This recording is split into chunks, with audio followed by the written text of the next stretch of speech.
Sorry. Shelton Hall. Sorry about the dead air there.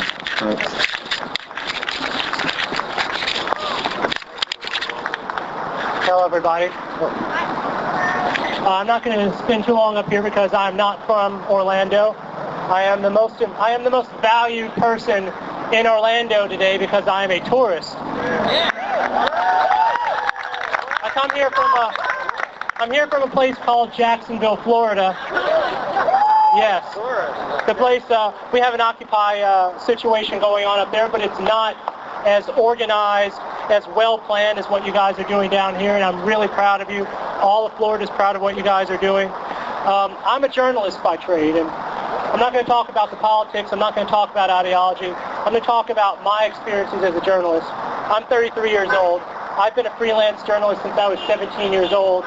Every drop of food I've ever put in my mouth has come through journalism.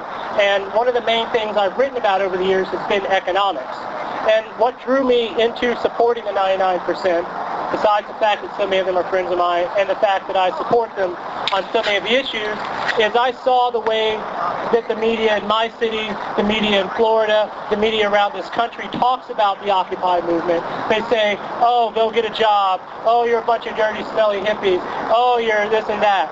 You know, I'm not going to curse because there are kids here, but it's only the respect that I have for the women and children here that allows me to speak respectfully of people like that.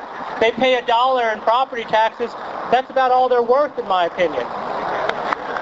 In this country, the media has, for the last 3 years, the media has portrayed this economic recession as something that happened by accident. Like, oh, we're having the best economy in the history of the world, and then suddenly things went wrong.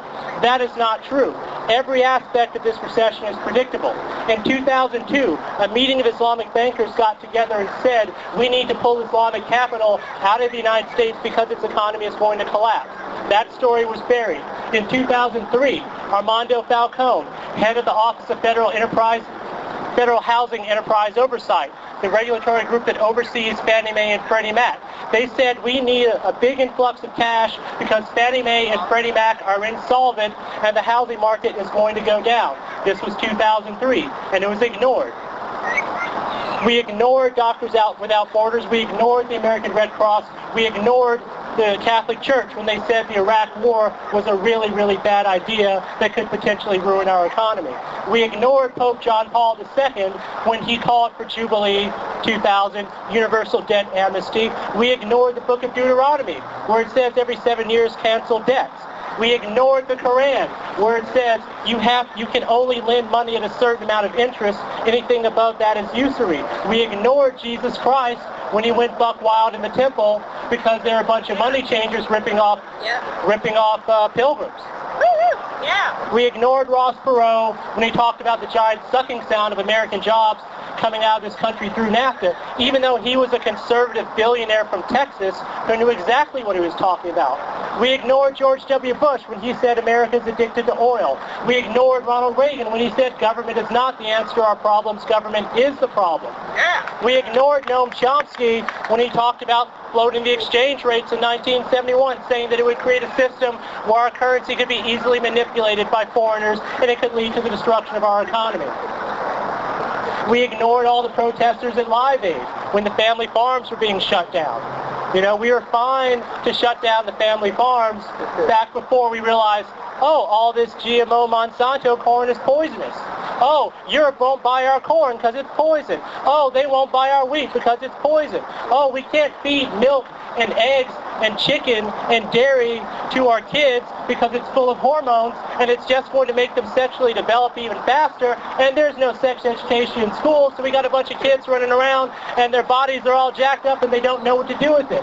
That's what the Chamber of Commerce stands for. The Chamber of Commerce stands for sending young people out in this world, poorly educated, poorly prepared for the world around them so they can be ripped off and victimized and exploited by corporations who pay this money to groups like these, to our various politicians around the world, around the country. And let's not think for 1 second that these corporations are American.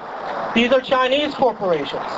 What kind of conservatives puts us in debt to the children of Chairman Mao? What kind of government sells out our right up in Jacksonville? We just got done selling a big part of our port industry to a Russian company. Used to be you didn't sell vital national security assets to the Russians. That's all changed now.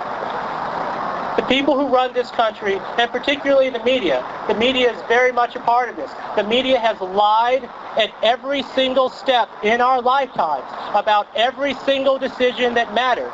They lied because they were on the take.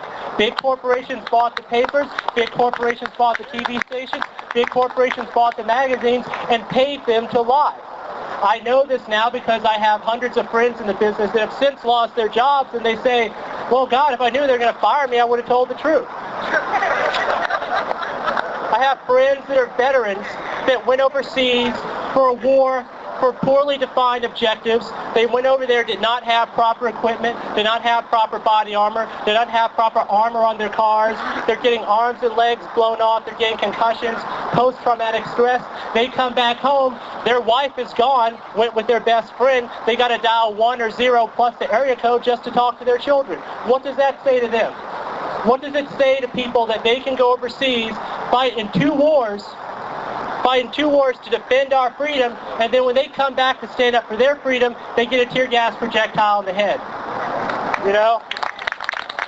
How many people served with Scott Olson and saw that their friend caught a tear gas projectile to the head just for coming up to try and stop a bunch of young kids from getting pepper sprayed? If the New York Police Department, and I'm sure you've all seen that clip of the 3 girls sitting there protesting and they get pepper sprayed by Tony Baloney up in New York. That guy was a known sociopath going back 10, 15 years. They put him out there. He pepper sprayed those girls, and the cops that were talking to those girls turned on him like, what the hell are you doing? Why are you pepper spraying these girls? And that's what turned into a national movement. The media who's out here covering this event, the media who's out covering Occupy America events all over this country, they are the only ones in this industry who have the right to ask for promotions as time goes on. These are the guys that are going to get to be in the lifeboats. Because as they say, and I'm going to wrap it up real quick, as they say, history is written by the victors. So take notes. Thank you.